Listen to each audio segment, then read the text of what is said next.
Nabalita ko na sa mama mo na nagsampa na ng kaso ang mga biktima ng food poisoning. Kapag manalo sila sa kaso, maaaring may pasara ang restaurant ninyo at may pakulong ang may-ari nito. Wala na bang ibang paraan para maayos to? Nakausap ko ng ibang biktima. At ang sabi nila, willing sila may pag-areglo. Kaya lang, medyo mahihirapan kayo dahil malaki ang kailangan niyong bayaran dahil marami yung naging biktima. Pare, gusto ko lang naman tulungan si Ellery pati si Samantha. Ayoko sila nakikitang nahihirapan. Pare-pareho ko silang mahal. Kaya, okay lang sa akin kahit ako mahirapan. Patulungan ko lang sila. O ibenta na lang kaya natin tong bahay natin. Para meron tayong pang-areglo sa kanila para hindi na nila tayo guluhin. Ellery, ito na lang ang natitira sa atin. Okay lang naman po sa amin kahit sa maliit na bahay na lang tayo titira. Ang importante, tahimik tayo. Magkakasama tayo. Hindi mo man lang ba ako kukumustahin? O kung ano yung naramdaman ko nung ipinanganak ko siya? Bridget, alam mo kung anong relasyon natin yung dalawa.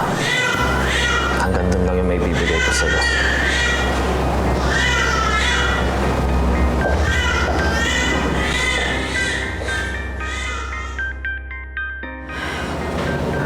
Alam ko naman kaya siya nagmamandaling umalis para puntahan si Ellery. Paano, kumbaga sa favorite kong sports na panoorin dahil sa mga muscle, sa mga binti ng mga lalaki nagbabasketball, naka 3 points siya nung niligtas niya sila Ellery. Kaya pakiramdam ko, maglalawilidyo ba ang dalawa? Hindi pwede mangyari yun. Naman, kawawa naman ang inaanak ko, ano? Ano lalaking walang papa? Mamamana sa kanyang ninong? Ay, ninang? Pangit? Nineng! Tingnan mo ikaw. Pinapatawa na nga kita, nakabusangot ka pa rin dyan. Dalawa. May naisip akong paraan para hindi sila magkabalikan. Anastasia? Pwede bang kausapan niyo si Ellery? Sabihin mo sa kanya na malubha ang sakit ng anak ko. Sabihin mo kailangan ng anak ko na pagmamahal ng isang ama. Sigurado ako makikinig sa'yo yan. Magdrama ka sa kanya.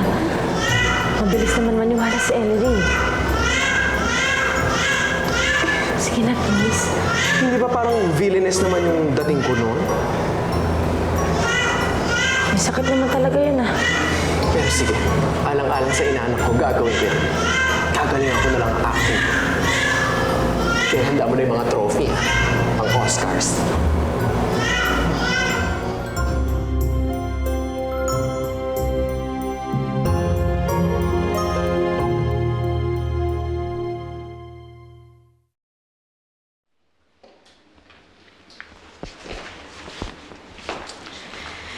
Ito na ang titulo ng bahay at lupa natin. May nakausap na rin po akong buyer, Ma. I never imagined na darating ang araw na hindi na magiging atin ang bahay na to. Ma, lahat ng material na bagay napapalitan. Hayaan niyo po, kapag natapos ang lahat ng to, maghahanap na ako ng trabaho. Sige, Ma. Lalakad na po ako, makikipagkita na ako sa buyer. I have good news for you guys. Ellery, Marissa. Inusog na raw ng mga victims ng food poisoning ang kaso.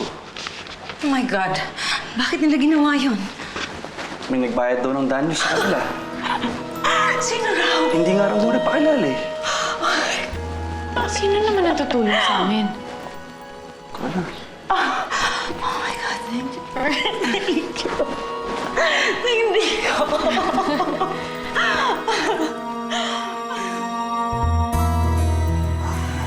Noon ako nang ibigay sa inyo yung titulo ng bahay at lupa. At ng van. Ngayon, itong kotse ko. Thank you.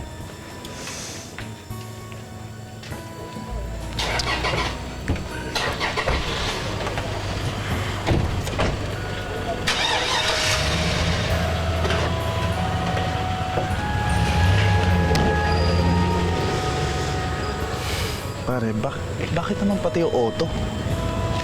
Kung kailangan mo naman ng konting pera, pare, pwede naman kitang pahiramin. O kaya pwede mo naman gamitin yung pera ng kumpanya. Pare, alam mo namang in budget pa ang kumpanya ngayon, di ba? Wala rin pumapasok na revenues. Tsaka sa payaw, nakitang idamay pa dito sa problema ko. Oo nga pala, yung... Pinapaasikaso ko sa'yo, kamusta?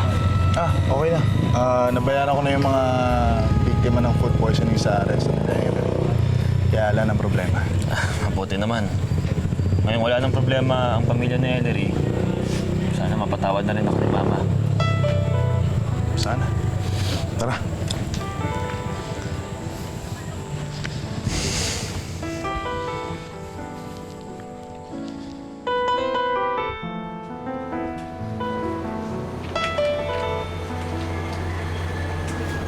Anong ginagawa mo dito?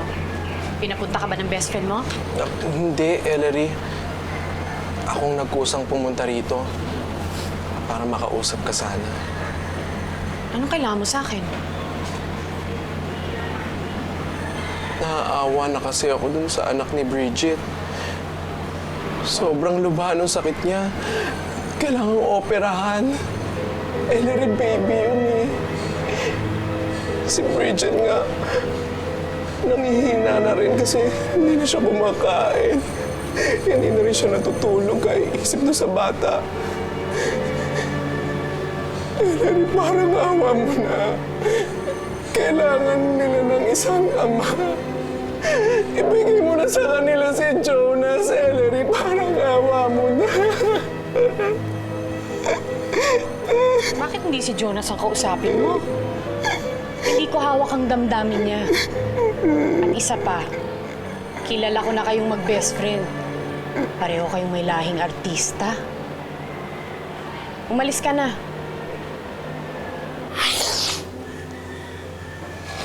Kung ayaw mong maniwala, edi wag. Che! Wala kang puso! Wala kang kaluluwa! Ikaw wala kang ganda!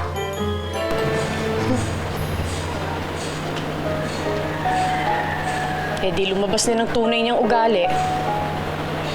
Gagamitin pa nila sa akin ng bata.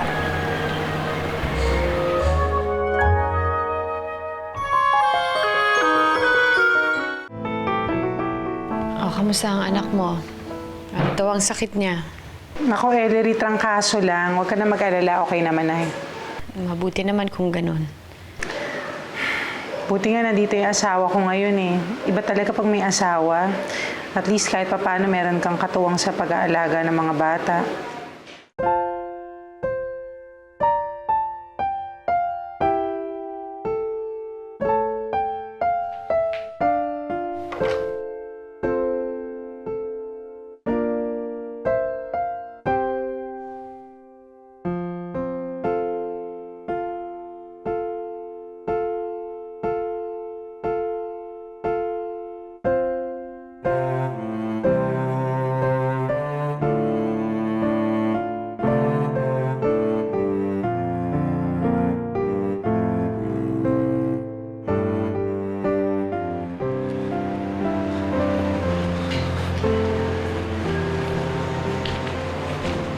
Anong ginagawa mo dito, Jonas? Baka makita ka na naman ni Mami. Gusto ko lang naman humingi ng tawad kay Mama. Alam ko marami kayong nagiging problema. Jonas, pwede ba? Wala ka nang pakialam sa problema ng pamilya ko. Hindi na tayo mag-asawa. Hindi magpakasal tayo ulit. Ellery, mahal na mahal kita. Di ba ang sabi mo sa akin, mahal mo rin ako? Ellery, handa akong pakasalan ka kahit sa ang simbahan. Hindi mo na ba ako mahal?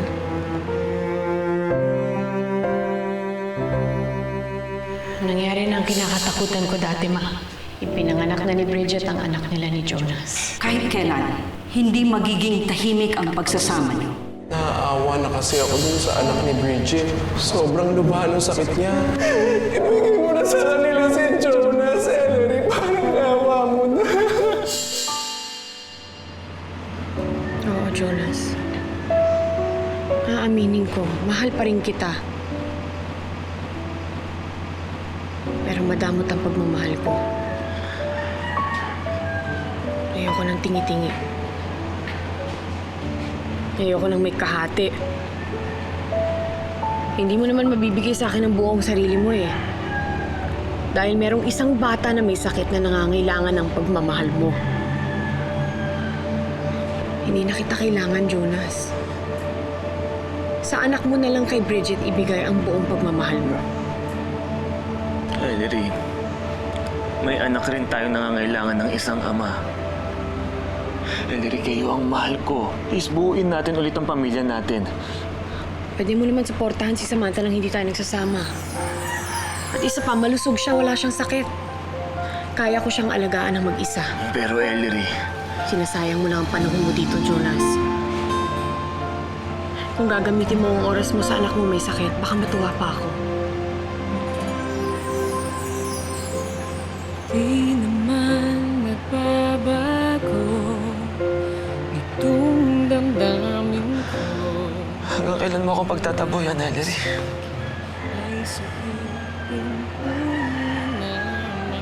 Umalis ka na, Jonas.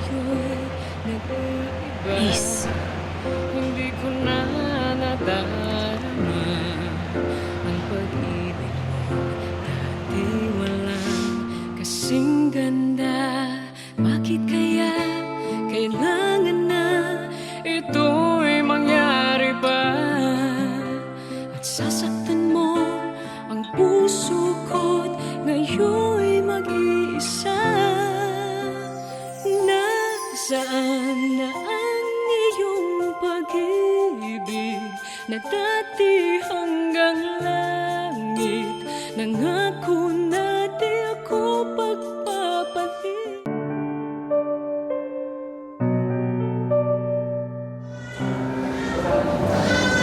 Sister, ma-effect naman yung drama ko kay Ellery. Matigas na talaga si Ellery ngayon, ha?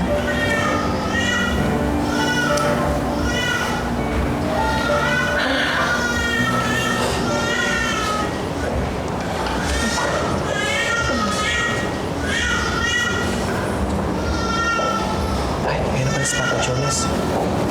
Buka muna. Jonas, may good news ako sa'yo. Kung tungkol yan sa anak natin, makikinig ako. Pero kung tungkol na naman sa atin yan, ay pagpipilitan mo lang, wala akong panahon. Jonas, tungkol to sa anak natin. Nakausap ko na yung doktor. Positive daw ang response ng anak natin sa medication. Kaya pwede na natin siya ilipat sa kwarto. Kapag nagtuloy-tuloy yun, pwede na natin siyang ilabas. I'm glad to hear that.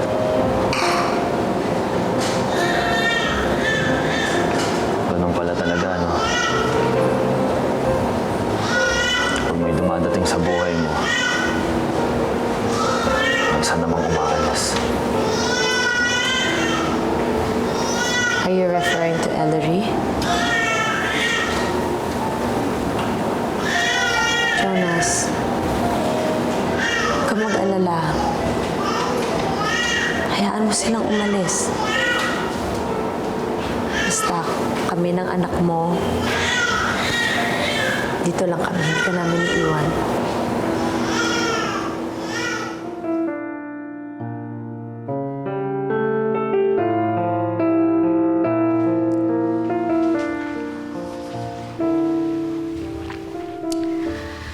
You know what, Ellery?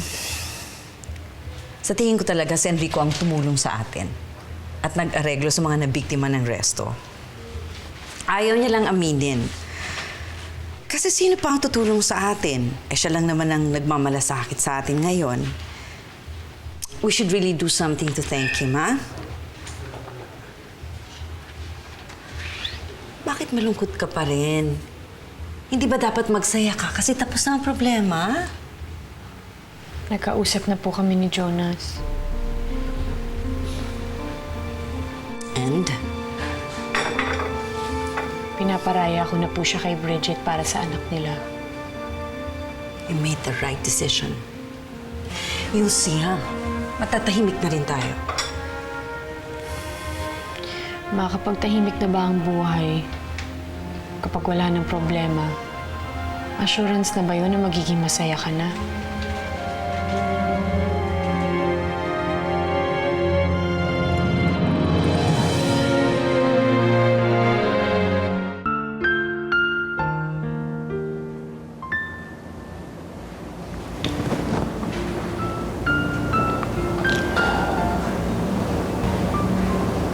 Kahit pa ikaw yung dahilan. Bakit ayaw na akong balikan ni Ellery? Hindi ko pinagsisisihan na dumating ka sa buhay ko. Kaya lumaban ka, anak. Magpalakas ka. Pagaling ka.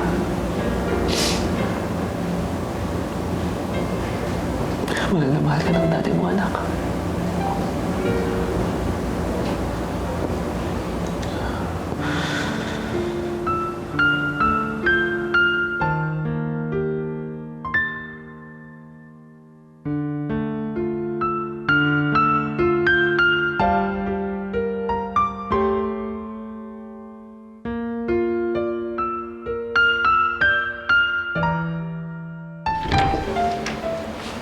Morning, anak. Gising ka na. Bakit hindi ka pa bumabangon? Baba na tayo. Natatakot ka pa rin ba? Kalimutan mo na yun, anak. Hindi naman lahat ng tao masasama eh. Hindi po yun ang iniisip ko. Eh ano? Si Daddy. Kasi may iba na siyang baby. Hindi na yata niya ako love. Mali ang iniisip mo, anak. Hindi ka pa nakakalimutan ng daddy mo. Bakit hindi na po siya nagvi-visit sa akin? Eh kasi, anak, busy kasi siya eh. May sakit kasi yung baby brother mo, kaya kailangan niyang alagaan. Kapag magaling na yung baby brother mo, magkaka-time na ulit si daddy para sa'yo. Kaya huwag ka na magtatampo sa kanya, ha? Ika nga. Ika.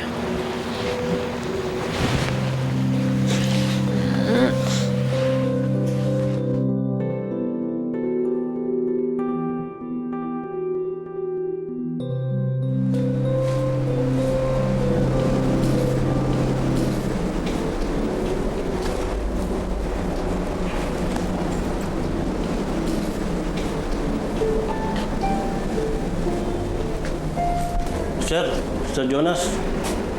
Sir, pasensya na po. Bakit? Anong kailangan mo? Wala naman, sir. Nagtataka ako. Gabi na po, bakit nandito po kayong tutulog? Hindi. Nagpapahinga lang ako. Pero gabi na po, sir. Baka hinihintay na ako kayo ng pamilya nyo. Sige na, ako nang bahala dito. Sige po, sir.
Lester? Lester? Lester?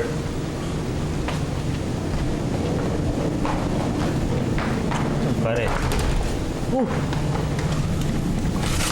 Pare, ano? pwede bang makituloy muna? Kahit ngayon lang. Said na yung pera ko eh. Na-hold up pa ako. Tara, tuloy. Salamat.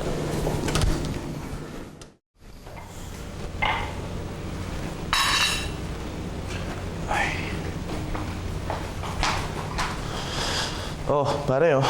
Pasensya ka na dito, ah. Ito lang kasi yung nakuha ko sa ref, eh. Oh, Pare, salamat ah. Ako nga dapat ang humingi ng dispensa sa'yo eh. Naabala pa kita. alam mo, pare, hindi naman sama-sama ako, ah. Bakit kasi ayaw mo pang aminin kay Ellery na ikaw yung tumutulong sa pamilya niya? Tignan mo, sayang tuloy lahat yung mga pinagbebenta mong properties.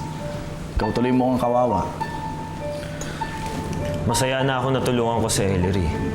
At kontento na rin ako na meron na ako nakalaan na pera para kay John sa anak namin ni Bridget.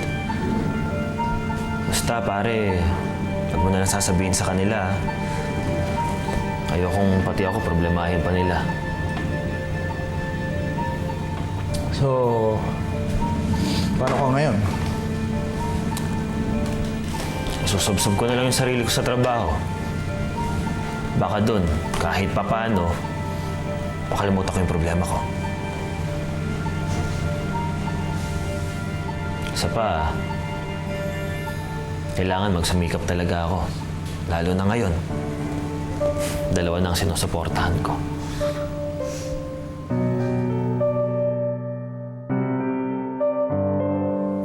Paglaki ng anak ko, pag-aaralin ko siya sa magandang school. Tapos pipilan at papagawan ko siya ng magagandang damit. Lahat ng gusto niya ibibigay ko sa kanya. Sister, baka naman masyadong maging spoiled ang bata. Wala akong pakialam, Aloha. Lahat ng pinagkait sa akin nung bata ako, lahat ng wala ako, lahat ng hindi ko nakuha, ibibigay ko yun sa anak ko. Hoy, Bridget. Bago ka tuluyang malunod dyan sa pangarap mo yan, siguro mas maganda kung kukunin mo muna yung ama ng batang yan. Malapit na, tita. Kung nakita niyo si Jonas kanina, parang handa na magparaya si Ellery para sa anak namin. Mukhang effective naman ata yung acting mo. Ay, talaga? Ako, sabi ko na nga ba eh, kahit Oscars hindi pwedeng deadmine ang acting ko. Sinabi niya, narinig ko, mahal daw niya ang anak namin.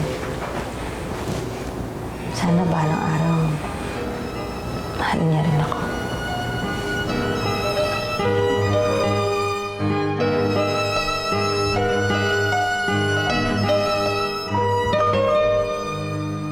Ako to, at yung isang bata, yun naman yung baby brother ko. Hindi ka pwede maging close sa anak ni Bridget dahil hindi mo naman yung tunay na kapatid. Ma, hindi kayo dapat nagsasalita ng ganyan sa bata. Hindi ba dapat mula sa umpisa, sinasabi na natin sa kanya ang totoo? Di ba? Pare, nauubos na yung kliyente natin. At yung mga naklose na nating deals, nag-uurungan na rin. Pare, kung magtutuloy-tuloy lang na ganito, baka kailangan na natin isara yung kumpanya. Bakit nanggugulo ka na naman dito? Nang dahil dyan, munti ka mapahamak ang anak ko, Ellery. Dahil gusto mong mawala ang anak ko. Pati ba naman kinabukasan niya, sinasabotahe mo? Ano pa pinagsasasabi mo? Hindi kita maintindihan. Huwag kang magmaang-maangan, Ellery. Alam kong pinilit mo si Jonas na ibenta ang bahay at ang kotse niya para maisalba yung negosyo niya. Si Jonas ang tumulong sa pamilya namin?